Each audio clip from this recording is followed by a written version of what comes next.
ខ្ញុំឈ្មោះសុប៊ីណាឈ្មោះលីតាថ្ងៃនេះខ្ញុំឡើងមកពិសោធន៍អំពីប្រធានបទការសង្កេតសមាសធាតុគីមីក្នុងសរុបវិទ្យាហើយខ្ញុំមកពីក្រុមទី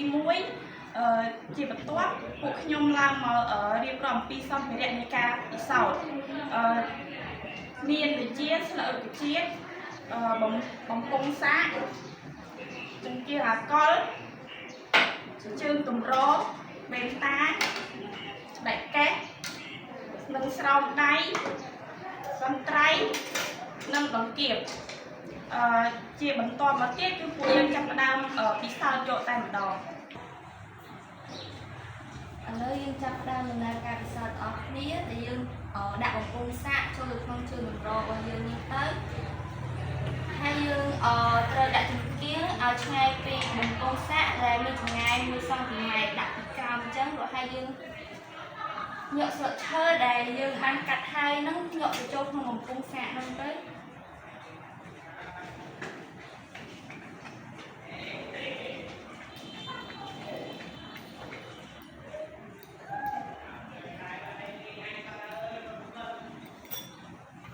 ហើយយើងដុត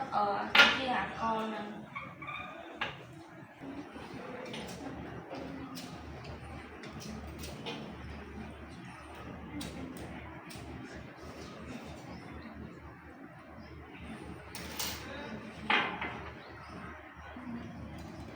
ហើយយើងដាក់ផ្ទះឡានបិទចិត្តបំពង់សាកហើយយើងសង្កេតមើលទាំងអស់គ្នាថាមានអ្វីប្រែប្រួលអត់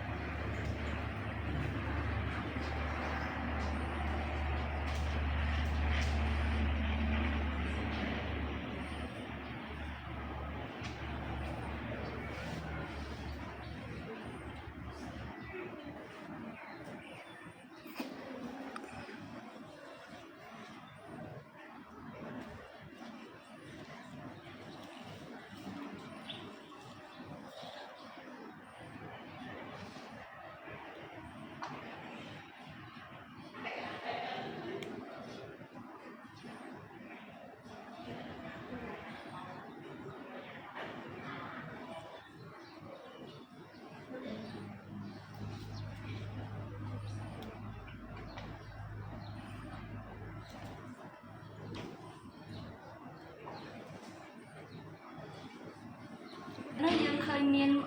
ពណ៌ដែលខ្មៅអាពណ៌ខ្មៅហ្នឹងវាគឺជាធាតុកាបូនហើយយើងសង្កេតឃើញខាងkiaនេះមានដំណក់ទឹកហ្នឹងគឺមានអ៊ីដ្រូសែនហើយនិងអុកស៊ីហ្សែនហើយសរុបមកយើងសង្កេតឃើញថា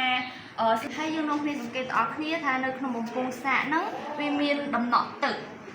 ហ្នឹងគឺមានអ៊ីដ្រូសែនហើយនិងអុកស៊ីហ្សែនហើយយើងមើលទៅលើស្លឹកឈើវាបានប្រែពណ៌ពីពណ៌ខ្មៅហើយអាពណ៌ខ្មៅឬពណ៌ប្រផេះហ្នឹងគឺជាធាតុកាបូនហើយយើងសង្កេតសរុបមកយើងសង្កេតថាអាស្លឹកឈើហ្នឹងវាមានផ្ទុកសមាសធាតុគីមីអរគុណការពិសោធន៍របស់ខ្ញុំមានតែប៉ុណ្្នឹងទេ